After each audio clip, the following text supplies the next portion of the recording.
ఇబ్రాహీంపట్నం ప్రాంతంలో ఉన్నటువంటి ప్రభుత్వ బడులు, స్కూల్స్, కాలేజీలో ఉన్న ఎస్ఎస్సి మరియు ఇంటర్మీడియట్ విద్యార్థులకు స్కూల్ వైజ్ కానీ కాలేజ్ వైజ్ తీసుకొని ఫస్ట్ సెకండ్ మెరిట్ కనబరిచిన విద్యార్థులకు నేను బీఆర్ఎల్ ఫౌండేషన్ నుంచి క్యాష్ ప్రైజ్ మళ్ళీ అట్లే మెమౌంట్ ఇచ్చి సత్కరించడం జరిగింది.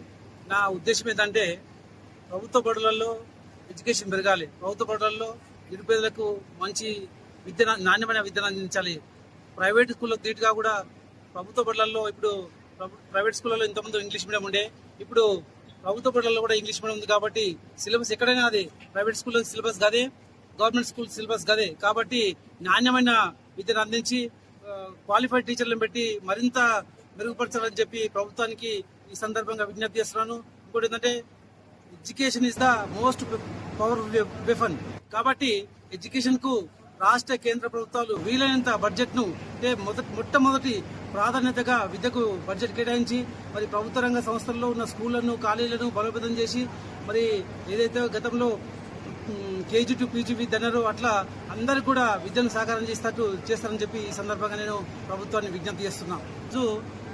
ఇబ్రాహీంపట్నం ప్రాంతంలో ఒక 120 మంది ఎస్ఎస్సి మరియు ఇంటర్మీడియట్ మెరిట్ స్టూడెంట్స్ కి పురస్కారం ఇవ్వడం జరిగింది. ఇంకా కూడా మేము ఏం చెప్పినామంటే ప్రభుత్వ స్కూళ్ళలో చదివిన వాళ్ళు ఎవరైనా ఉంటే ఇంకా అందరు లిస్ట్ రాలేదు, ఒకవేళ ఎవరైనా తప్పిపోయిన వాళ్ళు ఉంటే వాళ్ళు కూడా మాకు మా నిర్వాహకులకు ఆ లిస్ట్ ఇస్తే వాళ్ళకు కూడా ఖచ్చితంగా మేము క్యాష్ ప్రైజ్ అమౌంట్ ఇస్తాము. మరి తర్వాత కూడా ఇబ్రాహీంపట్నం ప్రాంతంలో ఏదైతే ఇంగ్లీష్ నిజంగా చదువు రావాలంటే ఇంగ్లీష్ నాలెడ్జ్ ఉండాలి, విషయ పరిజ్ఞానం ఉండాలి, బట్టి చదువులు కాకుండా.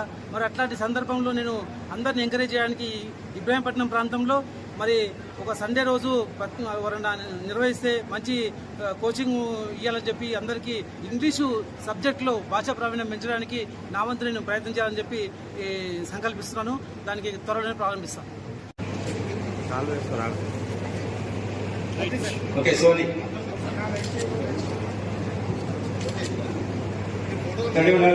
నల్లకంచ హన్సిక సంకీర్తన